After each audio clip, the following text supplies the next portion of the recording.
Hey, everybody. Here's an edit from our recent interview with Trey, where he talks about his experience with psychedelics.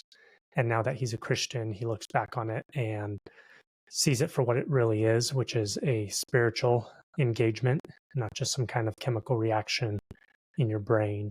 But in this edit, I put together a few clips from the full interview where Trey actually talks about how while he was high on LSD or DMT or other psychedelics, he would often be presented with a choice.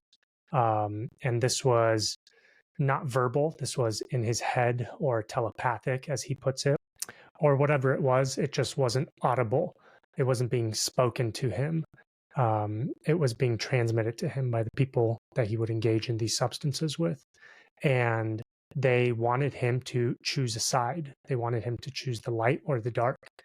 And so I put together a few of these clips on the front end, and then we get into a discussion about predestination and Calvinism, because it's curious that he is presented with this choice over and over again as to who he wants to pledge his life to or pledge his soul to, really.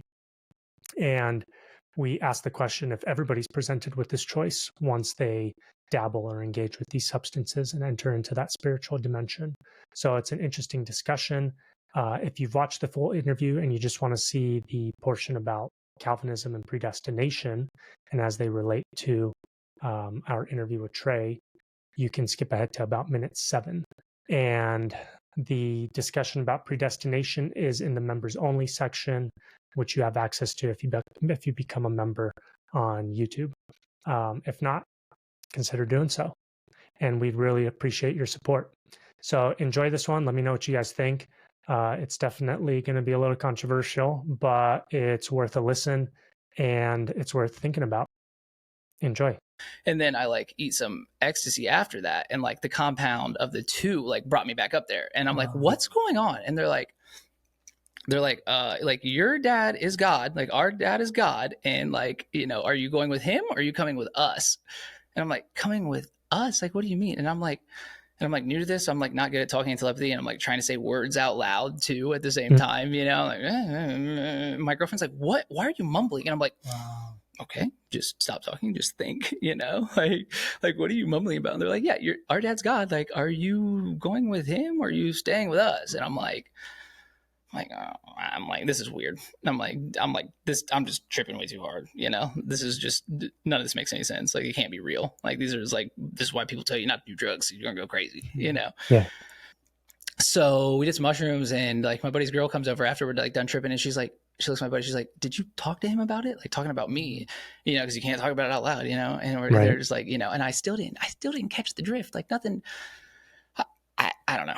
I still wasn't just catching on. Yeah. I'm yeah, this is still just a trip. Nothing crazy happened during that mushroom experience, but just her actions, asking questions like that, as we go on, just makes it just makes the story whole. They were trying to ask me what I was doing. Am I going with them or are you going with God? And I didn't know yet. So anyways, that went on, man. We and I'm okay, I still don't know what I want to do. I didn't know what I wanted to do at the time. I didn't know where I was going. You didn't know which choice to make. I didn't know which choice to make, And then I'm tell my girlfriend, all right, you got to eat some acid and you're coming with us. And she's like, I can't. My mom loves Jesus. And she doesn't even know what she's saying. And she doesn't even know what the words she said actually meant. From maybe why she said it was her soul pouring out, from a soul level. Maybe she knew what it was because we weren't Christian, what do you mean you can't? Your mom loves Jesus, second off, you would just be shunned in Lucifer's world without God. Could you? That's what hell is, obviously. He could do whatever he wants to you over there. You don't belong to God anymore. You cut yourself off. Right, dude. That's wild, man. That's a whole new. It's a whole new paradigm for me now, where it's dude, these drugs kind of like you're saying, they're a gateway to this realm, and then people have to make a decision whose side they're going to be on. I wonder, bro, if everybody has to make that decision, okay? Or if for some people that opportunity doesn't present itself. I don't know, because that seems like a real issue. Like people like I go know. through like their mundane lives and just like don't ever choose Jesus because they don't have to make a choice. You know what I'm saying? Mm. This is like when things get serious. Like we go to the other side of the island and we like get an Airbnb and we're like, I feel like I'm like almost on like this. I mean, I'm obviously this is a spiritual journey, the whole thing, but like, so we stopped at this like this dude's like tie-dye shop and he was like telling me about like Jesus and like it's just very strange. Like it was like, you know, like obviously I was like getting set up to like make the ultimate decision.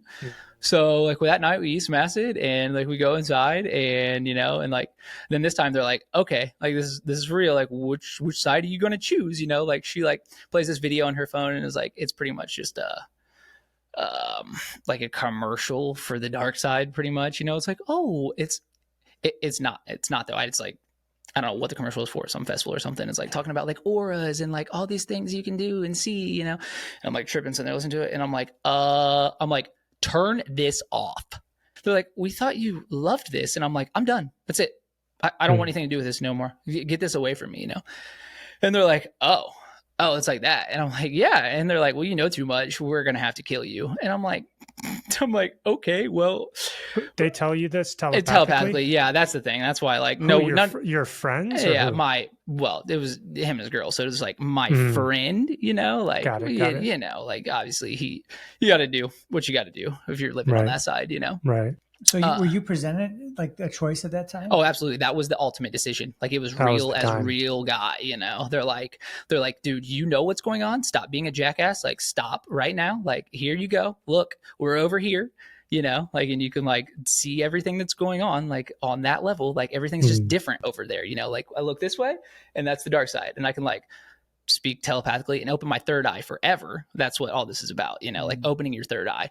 And like just have this communion with the darkness, but like you're never gonna be able to shut it off at that point. Like I don't think I would need acid anymore. You're just like on all the time. Wow. So yeah, and that's what like opening your third eye is. When people talk about it, I'm like, you don't really know what you're talking about, you know? Are you going to church at this time? Yeah, I think it was. Well, maybe like right after that is like when I really got involved in a church out there. I think, you know, I stopped dabbling after that. I'm like, Terrence McKenna used to say, like, or was it Terrence McKenna? I think like he's like, once you like get the message, just hang up the phone, you know?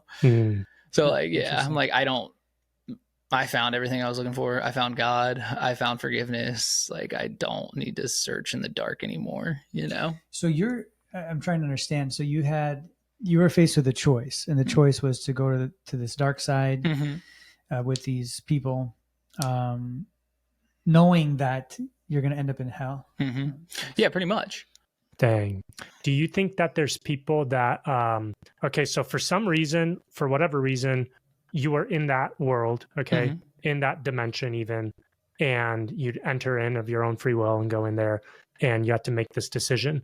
Do you think that, you said that it was you started remembering or thinking about things you've heard about from your past, from when you were in church and about Jesus and about, right? And that kind of, to some degree, that's kind of what brought you out or helped you make that decision that like, I don't want to deal with this. I don't want to do this. I don't want to be yours. Do you think there's people that don't have that kind of background in Christianity and they don't have the ability to make that choice?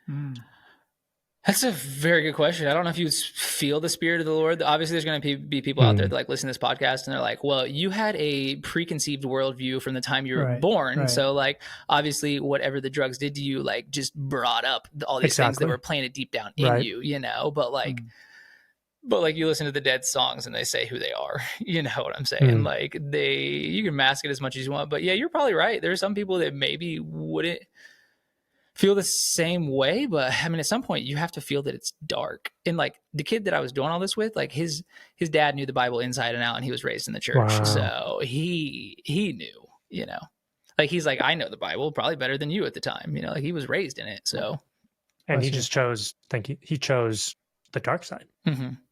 Obviously it's his plan and it's pre-written. So like, I fall on the Calvinistic side sometimes, you know, like, do I really have any free will? Okay. Well, that's what I was freaking asking earlier. Like, I think the reason you were even presented a choice is because you were God's chosen. I thought of that the you whole were time. God's chosen. Yeah. And that's why you were presented. Some people don't get that choice. I don't think some people get that choice. What and about them though? Why? Satans. Oh, well, yeah. I mean, I don't know. Maybe we all nobody's neutral. Nobody's just walking around neutral. And if people aren't taking LSD and going into the spiritual realm to have the choice of like, okay, choose Satan or choose Jesus, you have to make that choice. There's billions of people that walk around life without that choice ever being presented. So they were just already predestined for eternal damnation. But I feel like like they're like, if you don't have a choice, maybe your hell is just a mediocre hell. You know what I mean? Like, yeah, I don't know. I can't speak to that. I just know the biblical truth that nobody's neutral. David said, "From my mother's womb, you knew me to be evil." Mm-hmm. Okay. Well, did the baby pick Satan that morning or what? You know what I'm saying? That's what sin nature is. We're born enslaved to Satan. It sounds shitty, but on a spiritual plane, we're enslaved to Satan. Yeah, until Jesus breaks us free from that. Yeah. You know what I'm saying? And Dennis, we've talked about this before. Mm-hmm. It's both. It's like we make the decision to choose Jesus, and it's because Jesus chose us. It's both. You know? Yeah, it says no one can come to the Father without him drawing him near, drawing him to, like, right. He said it, Jesus says it over and over and over again before he died. So many times. The disciples asked him, why do you speak in parables? The people don't understand you. Right. And he's like, so that those who are meant to understand will, and those who aren't meant to understand won't. Sugar, stop. That's why he spoke confusingly. You know what I mean? Because it's the Spirit of God that is in you, hears the words of Jesus or the words of the Bible, and makes it real, makes it do a work in your heart. You know what I mean? Makes you repent, makes you choose Jesus. And those same words will fall on other people's ears who don't have the Holy Spirit, and they're like, what the hell is this stuff? Get out of here with that. Yeah, then then the Bible talks about free will also, though. So that's it's both, bro. Yeah, I mean, it's both. You're absolutely right. I mean, like the whole thing is like a giant paradox, God, right? Yeah. I think it's both. Here in 3D, we're making decisions. There in 12D, God's like, it's what I planned. You know what I'm saying? So it's just the illusion of free will, is what I always like to say. Like you think, like it feels good to think you have free will, dude, for sure. Hey, we don't even know why we do what we do. Yeah, you're right. Like Paul says, why do I do the things that I don't want to do? For sure. We have no idea. A.W. Tozer has this view on it where we're all in a ship, like a big ship, going in a predetermined direction. Mm-hmm. All of us. And on this ship, we could do whatever we want. We could even jump off the ship if we wanted to. Mm-hmm. But we're going on a direction which was pre-written from the beginning of time. Right. And things that happen within, though, I don't know. Because he says he's going to separate the goats from the sheep, right? He's going to separate at the end. And there's going to be people who have eternal life and people who are damned to an eternal hell. Right. I mean, it's that stuff is clear, at least clearly spoken, at least. But how it all works and how he chooses, that's not. I don't know, man. It's not even our business. Like, it's not for me. Our job is to share the kingdom of God with other people, right? Through the gospel and through the good news. So, dude, but it's encouraging though, because it's not like. It's not on us to save people. Correct. God's going to save his people. Yeah. Yeah. Whether I don't open my mouth one day, somebody else will. Exactly. Like I can't screw up God's plan. We can't. 100%, baby. Yeah. You can't even you could be playing in Satan's sandbox, and God will show up and be like, "Hey, you got to get out of here. Mm-hmm. You're mine." Yeah. You know what I'm saying? But for me, it's an encouragement. It's sad, and I don't know why, and I don't know, if there was other ways for him to do it. I don't know. That's not for us to know. But what we know is Christ is the only way, and we're here to spread that gospel. And we also trust that the rest is on him. And we trust that too. We trust that even though we don't know and it might look weird to us, we trust that his plan is always best. So it doesn't even matter, right? So it's like, yeah, God, because some people are like, well, how can you do that? How can a good God do whatever? Right, no. right. He's a good God, and that's it. Like I trust that he's a good God, right. And he's sovereign. I just trust that he's good. Yeah. That's it. I don't have to think further. Tozer also says our understanding has to kneel to his will. It kneels to the glory of God. Our understanding kneels in reverence to him. I love Dude, that. Don't forget, there's things that we perceive as like bad or evil, okay, that are used to bring God glory. Jesus had to come and be sacrificed. That's a bad thing. Like, it's a gnarly thing, right? And it says the Father sends the Son to do this thing. So the Father sent his only Son to be sacrificed. No, most parents wouldn't think that that's like a great thing. Yeah, from worldly view, that doesn't sound too good. Not at all. It does not sound good. Sounds like and bottom of the barrel choices to make. What does it accomplish? Salvation for billions and billions and billions and billions of people. You know what I'm saying? So I don't even try to like contemplate or be like, oh yeah, this is why some people go to heaven and some people go to hell. Dude, no. Yeah. That's not for us. We don't understand how that works. Even Paul in Romans 9, he's like, these things hurt my heart, but I tell you them because I know they're true. God makes vessels for righteousness. God makes vessels for wrath. He's the potter. We're the clay. He has the right to do whatever he wants to do. But he starts that section by saying these truths hurt him when he thinks about them. Even Paul wasn't like, oh yeah, it makes perfect sense. No, they're hard truths. They're hard truths. Did Cam talk about this earlier in one of our text messages, Ben, where he says this knowledge puffs up people, right? Like that's true. You think it can lead to that, right? Yeah. Like or you want to make your presumption, and you're like, well, this is what it is, and this is what it is, and I know this, and I know what the heck. No, you don't. All predestination does for me is make me glorify God even more, because like there's no reason for me to be chosen by Him. Right. Like, why am I? We don't go around and be like, oh man, yeah, he knew what he was doing when he chose me. If you're like proud, you've missed the point. You've completely missed the point. The whole point of predestination is to remind you that you're a piece of shit, and for no reason at all, He still chose you. And there's no difference between you and the guy that's not chosen. There's no difference other than His grace, you know. But why me? You know, like what do you mean? There's people that just aren't chosen, so they deserve to go to hell. Those are the hard conversations. Again, right there, though. See that question, though. See, with that question and stuff, it's not to not think. It's not to dwell on it, because I'm not trying to do that. I'm not trying to take this religion route and just be like, well, just don't think about it. No, it's this. I don't understand it, but I trust my Father. Absolutely. Right. And if we get to that point, you can think on it. You can have your non-player characters, right. NPCs. Right. We don't know.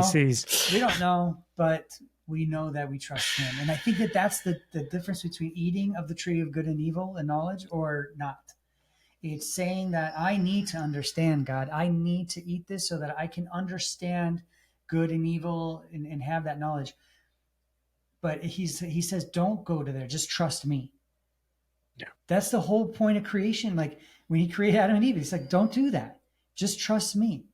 No matter how tempting it is, no matter what, just don't do that. Trust me. It's not about your... Bro, and it was for their good. It was for their good. That's what I'm trying to say. Because they died as a result. Right. So you see, we saw the outcome, right? We see it. We have the Bible to tell us the outcome.